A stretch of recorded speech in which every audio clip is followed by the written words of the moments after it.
할렐루야. 예. 한번 고백합시다. 사단의 관계를 말씀으로 물리쳐라.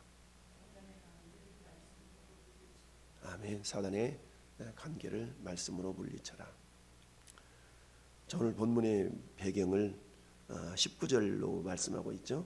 19절 같이 보면 서기관들과 대제사장들이 예수의 이 비유는 자기들을 가리켜 말씀하심인 줄을 알고 즉시 잡고자 하되 백성들을 두려워했다. 그 엄청난 말씀이잖아요. 포도원 농부 이 비유에 보면 18절 보면 무릇 이 돌 위에 떨어지는 자는 깨어지겠고 이 돌이 사람 위에 떨어지면 그를 가루로 만들어 흩뜨리라.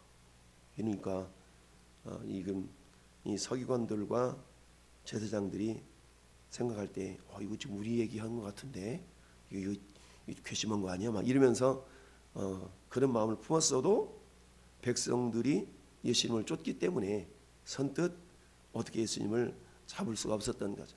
그래서 어떻게 하면 그 예수님을 정말 곤란에 빠뜨리게 할까라고 오늘 20절에 이어서 이렇게 얘기해요. 이에 그들이 엿보다가 예수를 총독의 다스림과 권세 아래 넘기려 하여. 그러니까 이 당시에 이스라엘 나라를 로마가 다스리고 있었던 거죠. 그러니까 이스라엘은 그 당시에 한마디로 말하면 그 지배를 받는 그런 나라였던 거죠. 마치 우리나라가 일제 36년 동안 일본의 지배를 받았던 것처럼 지금 로마가 이스라엘을 다스리던 그런 시대였죠. 그런 시대였는데 지금 믿음이 열심을 가지고 있었던 열심 당원들의 어떤 그런 믿음의 상태는 우리가 하나님만을 섬겨야 되지 어떻게 그 로마의 황제인 시저를 우리가 주님이라고 섬길 수 있느냐, 이런 갈등 속에서 그 로마에 바치는 세금을 내지 않는 그런 경우들이 있었어요. 그러다 보니까 이 로마가 이 세금을 내지 않는 그 사람들을 어떻게 다스렸냐면 이 사람들은 우리 로마 정부에 반대하는 사람들이다 라고 하면서 박해하고 핍박하고 이런 일들이 있었거든요. 그러니까 마지못해서 로마에게 이제 세금을 낼 수밖에 없는 그런 상황이었던 거죠. 그런 것처럼 이 누가복음 19장에는 삭개오 이야기가 나오잖아요. 그 삭개오는 어때요?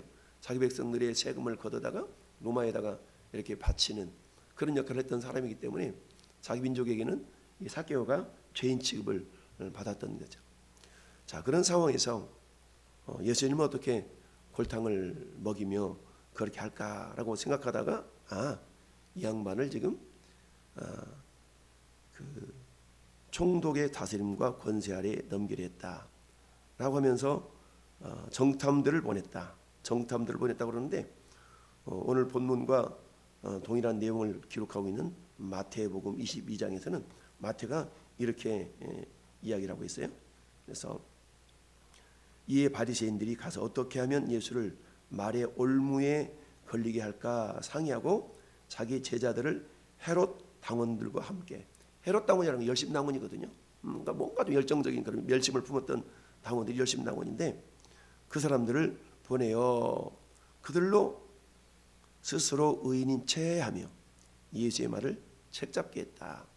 그러니까 오늘날로 말하면 그런 거죠. 목사 앞에 와서 어떤 성도가 아주 막 싸바싸바하며 막 이쁘게 보이고 말도 참 잘하고 목사님을 막 축혀 태우며 목사님 말씀에 은혜를 받았고 막 이렇게 그렇게 얘기해. 근데 나중에 이 성도가 목회자를 이 뒤통수 치는 경우가 있는데 마치 그런 것처럼 이렇게 예수님을 막 칭찬을 합니다. 어떻게 칭찬합니까? 21절처럼 칭찬을 하죠. 그들이 물어 이르되 선생님이여 우리가 아노니 당신은 바로 말씀하시고 가르치시며, 그러니까 말씀을 바르게 하시고 바르게 가르친다는 얘기죠. 그리고 사람을 외모로 취하지 아니하시고 오직 진리로서 하나님의 도를 가르치시는군요. 이렇게 칭찬을 했어요. 그러면 21절의 말씀은 맞는 말이거든요. 이렇게 지금 맞는 말로 예수님을 칭찬하고 있어요. 우리 보통 사람들은 자기를 칭찬하면 좋아요? 좋죠. 싫어할 사람 아무도 없어요. 아이고 집사님 대단하세요. 어떻게 이렇게 그렇게 하십니까? 아이 뭘요. 근데 사람이 칭찬을 받으면 우쭐해 하면서 자칫 잘못하면 어떨 수가 있어요? 교만할 수가 있죠. 그러니까 사람이 이 교만을 부추겨 가지고 넘어뜨리게 하려는 그게 이제 사단의 술책이죠. 그래서 고린도 교회를 향해서 사도 바울이 선줄로 생각하는 자는 넘어질까 주의하라라고 고린도전서 10장 12절에 말씀하고 있죠. 근데 예수님은 사람이시지만 또 하나님이시기 때문에 사람의 마음을 꿰뚫어 보시는 거 아니겠어요? 그래서 예수께서 그 관계를 아시고 23절에 관계를 아셨다. 일단은 칭찬해놓고 이제 곤란한 질문을 하는 겁니다.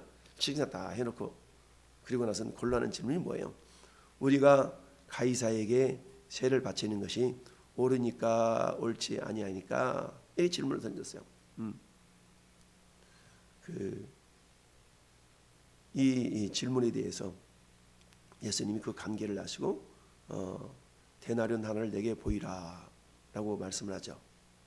그러면서 이 데나리온 하나의 이 형상과 글이 누구의 것이냐 물어봤어요. 자, 우리 동전 아니죠. 자 500원짜리 하나 가져와 봐라. 이렇게 이를테면 그런 거예요. 그러면서 야 500원짜리 뭐가 그려져 있냐? 500원. 장로님 500원짜리 뭐가 그려져 있어요? 생각나요?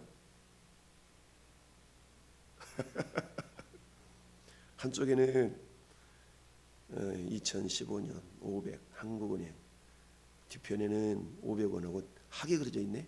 이 500원짜리네. 예, 이런 것처럼 당시 로마 돈에도 말과 글과 형상이 이렇게 그려져 있었는데 그 형상의 내용이 뭐냐면 앞면에는 이렇게 기록이 되어 있었어요. 존엄한 아우구스투스 아들인 티베리우스 케사르 라는 말이 이렇게 글이 적혀 있고요.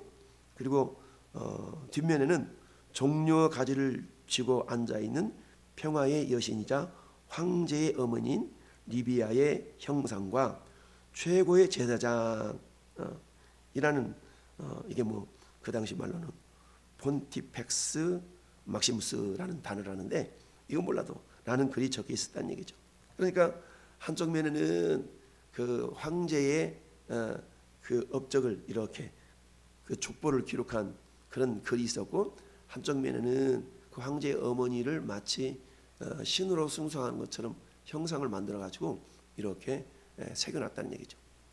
자, 그러면서 예수님이 이 동전을 보시고 말씀하시기를 그 유명한 가이사의 것은 가이사에게 하나님의 것은 하나님에게 바치라 이런 명언을 남기셨죠. 그러니까 백성 앞에서 그의 말을 능히 책잡지 못하고 그의 대답을 놀랍게 여기며 침묵하였더라.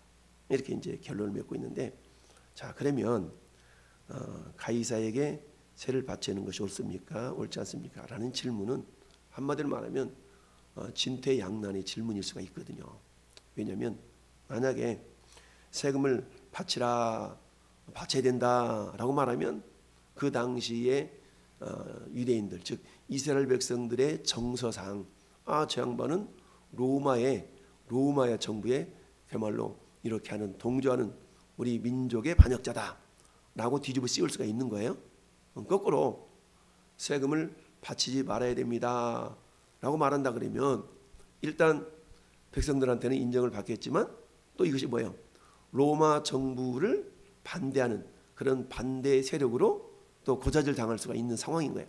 그러니까 이렇게 대답해도 걸리고 저렇게 대답해도 걸릴 수 있도록 교묘하게 이게 질문을 던졌던 겁니다. 근데 이것을 예수님이 그 관계를 아시고 좀 전에 말씀처럼 데나리온 하나를 내게 보이라. 데나리온 당시 로마의 그 화폐 단위였죠. 그리고 그 당시 이제 로마의 화폐 단위가 데나리온이었다면 그 헬라의 어떤 그리스 지역의 화폐 단위는 드라크마라고 할 수 있거든요. 드라크마. 그래서 데나리온이나 드라크마나 같은 단위인데요. 데나리온은 로마 화폐 단위였고, 그리고 드라크마는 그 그리스의 어떤 그런 헬라라고 표현하죠.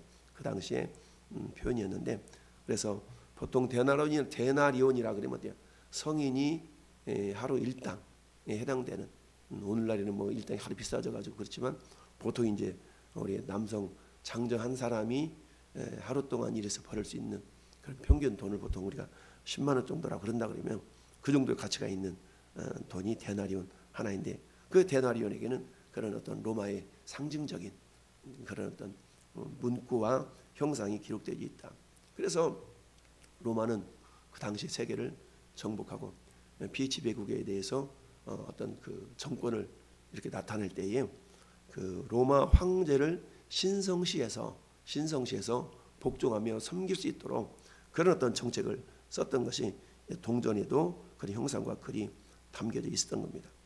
그러니까 이 데나리온에 그려져 있는 이 글을 형상을 보시면서 주님이 하시는 말씀이 가이사의 것은 가이사에게, 하나님의 것은 하나님에게 바치라. 그러니 어떤 특별하게 정말 이 사람들이 정탐들이 뭐라고 책 잡을 만한 그런 내용이 없었던 것이죠.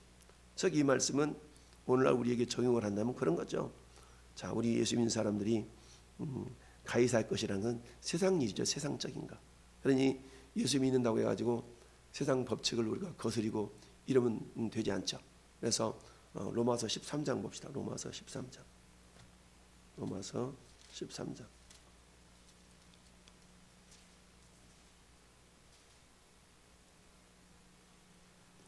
자, 1절부터 3절까지 보면 각 사람은 위에 있는 권세들에게 복종하라.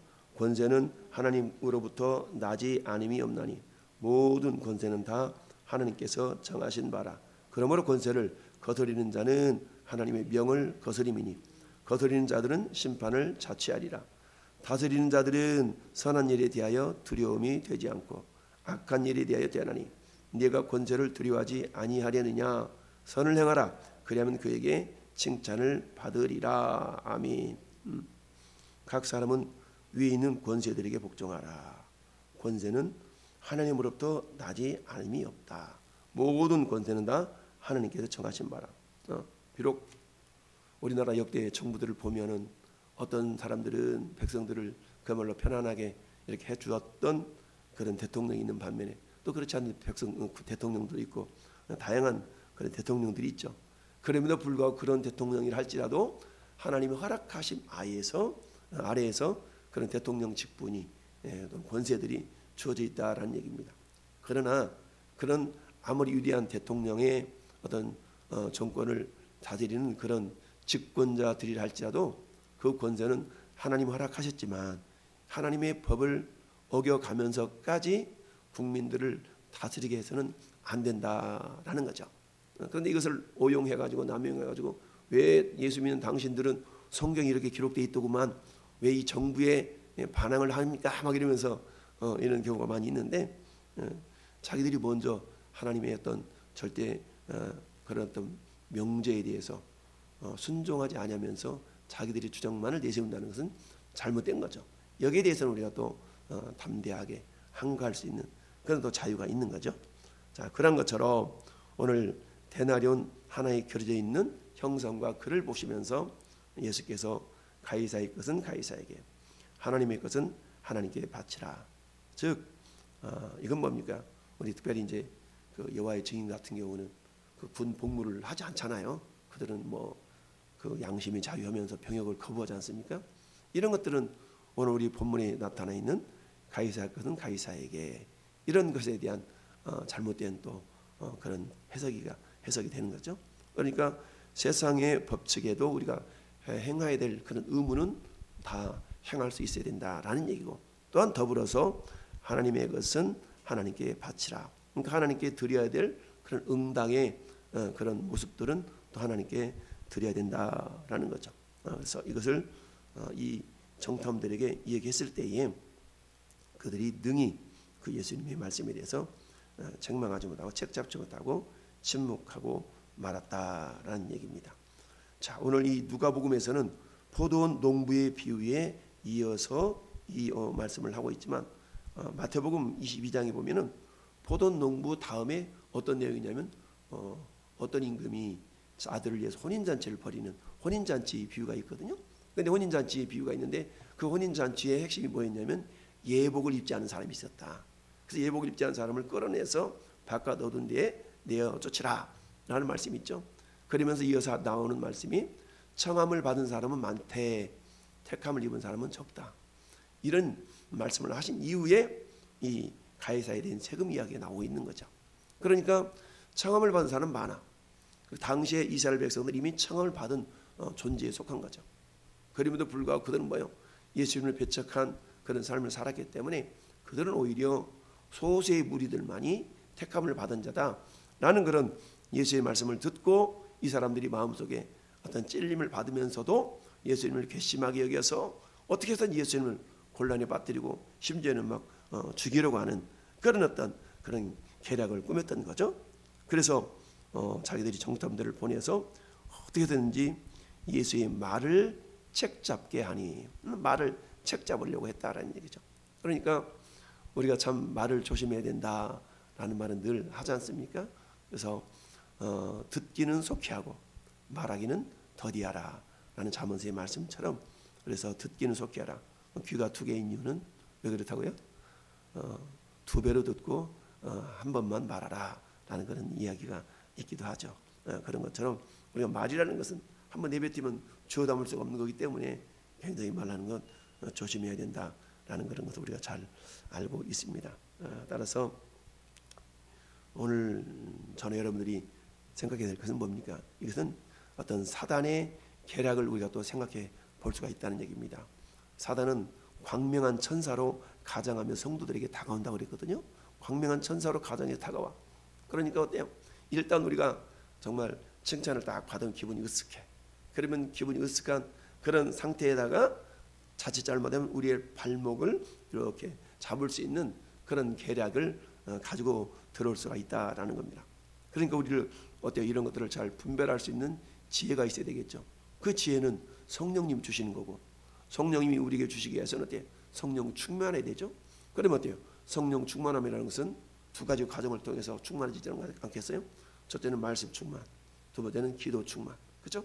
말씀과 기도가 어우러지지 않는다면 결코 성령이 충만해질 수가 없는 거죠. 그러니까 사도 바울이 에베소서 6장에서 우리의 씨름은 혈과 육을 상대하는 것이 아니다 라고 말씀하면서 하나님의 전신갑주를 입으라 라고 하면서 쫙 전신갑주 입는 내용을 나오는데, 모든 것들이 대부분이 방어적인 무기죠. 의의 흉배, 구원의 투구, 뭐 이렇게 여러 가지 있는데 그 가운데서 공격 무기가 에베소 6장 17절에 나타나는데 그것은 뭐예요? 성령의 검, 곧 하나님의 말씀을 가지라 라고 말씀하고 있어요. 그러니까 사단의 공격을 우리가 막 이렇게 이겨내야 되는 것은 방어적인 무기죠. 그렇지만 우리가 그것을 공격해서 이겨낼 수 있어야 되는데 그게 뭐라고요? 그게 말씀이라는 얘기죠. 말씀 곧 성령의 검을 말씀이라고 표현하고 있어요. 그래서 히브리서 4장 12절에도 하나님의 말씀은 살아있고 활력이 있어 좌우에 날선 어떤 검보다도 예리하다라고 했잖아요. 그 말씀의 검을 통해서 사단을 이기는 그런 모범이 예수님 마태복음 4장에, 누가복음 4장에 광야에 40일 동안 금식한 이후에 마귀의 유혹을 말씀으로 물리쳐 이기셨던 것을 우리가 보게 됩니다. 이런 것처럼 오늘은 이 정탐들은 사단을 상징할 수가 있거든요. 사단이 교묘하게 예수님을 물리쳐 어떻게 하면 곤란에 빠뜨리게 할까라는 것처럼 오늘날도 사단은 눈에는 보이지 않지만 우는 사자와 같이 두루다니며 삼킬 자를 찾는 것이 사단이다 라고 성경은 말씀합니다. 이런 사단의 계획을 능히 물리치기 위해서는 그야말로 하나님의 전신갑주를 취해야 돼. 특별히 말씀으로 잘 무장해서 사단의 계획을 잘 분별해서 말씀으로 물리쳐 이기는 저와 여러분 될 수 있기를 예수님 이름으로 축원합니다. 아멘.